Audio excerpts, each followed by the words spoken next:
Hey, thanks so much. I actually got to experience the auto show earlier today, as you're seeing behind me, and it truly was a sight to see. All major automobile companies got to unveil some really cool stuff, and all the people got to enjoy it. Not only that, they actually were able to sit in the cars, kind of get a feel for it, kind of see how big the automobile industry is. Also, later on, they actually unveiled some futuristic cars, and I got to tell you, when I first saw them, my jaw hit the ground. I could not believe how far technology has come, and it's only getting bigger. They also had a simulation type thing where you get to sit in a chair and kind of experience what it's like to be in one of those cars. It's truly amazing what can happen here at the State Fair, and it really is awesome. But now I'm going to hand it over to Andrew here. And Andrew, you had to say something here right outside the Hall of State. You want to tell me about it? Yeah, so we're right outside the Hall of State, and will follow me over to this building. It's a Texas-sized building with a Lone Star exhibit on Texas cinema. Hannah Burns has the story.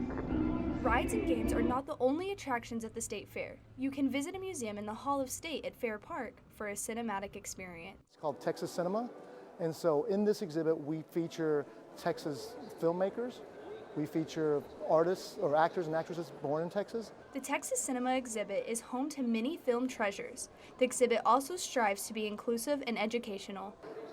The great thing about this exhibit is it kind of touches everybody. Everyone loves a movie, all right? So it's not really just one specific audience. A lot of the original, what they call race films, movies, African American movies, were produced in Dallas in the 1920s in Deep Ellum.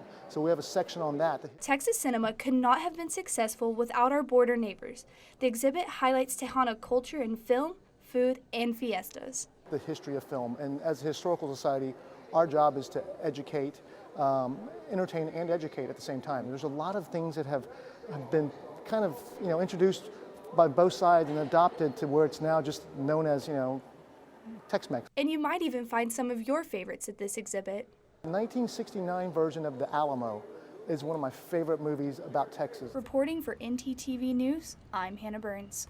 Well, you guys heard it. I'm going to go inside, join my friend Hank Hill, get a nice cold drink. For now, I'll send it back to Victoria and Lincoln outside the Cotton Bowl.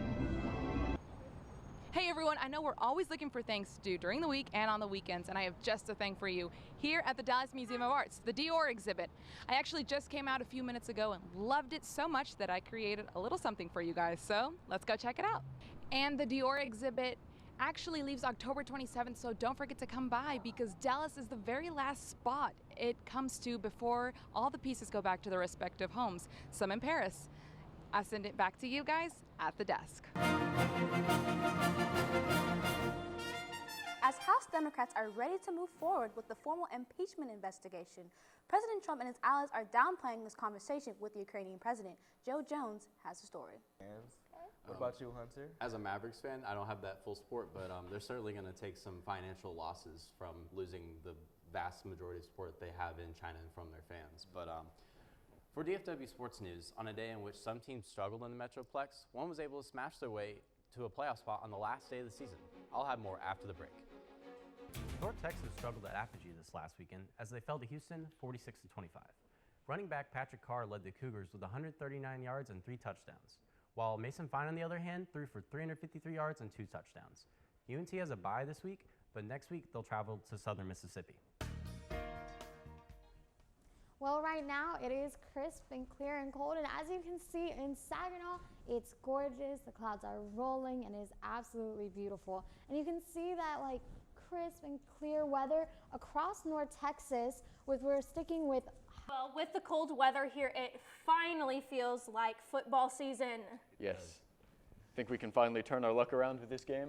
Hopefully. Maybe not this week, but I got good news from UNT Volleyball and also some NFL trade news coming up next. Is NTTV News at Noon.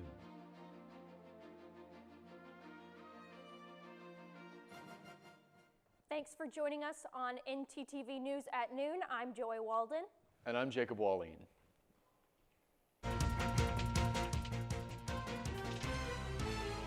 Historic ruling for LGBTQ rights.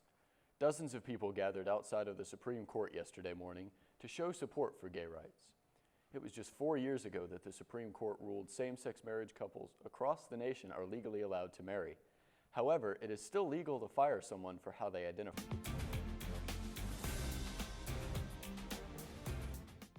Conference USA gave out their weekly volleyball awards Monday, and UNT's own Kaylee Scopel earned Setter of the Week. Larissa, Hoy amaneció un poco frío. Al fin puedo sacar mi ropa de otoño. Sí, se siente muy rico. Estoy muy emocionada para este cambio de temporada. Este clima es mi favorita. Elizabeth, ¿qué nos puedes decir sobre este friecito? Bueno, sí, tuvimos una mañana fresca y fría. Nuestra temperatura actual en este día soleada es 60. Las condiciones actuales en todo el norte de Texas para hoy estarán en los bajos 70. Aquí en Denton 63, en Dallas 64 y aquí ven las demás condiciones en la pantalla. ¿Qué nos cuentas sobre el mundo de espectáculos? Para esta semana les tengo varias noticias del espectáculo. Lady Gaga compartió una foto en su Twitter con sus seguidores anunciando su placa y mencionando su tweet. Hace un año nació una estrella y aquí estoy 6 veces Rosa Platino.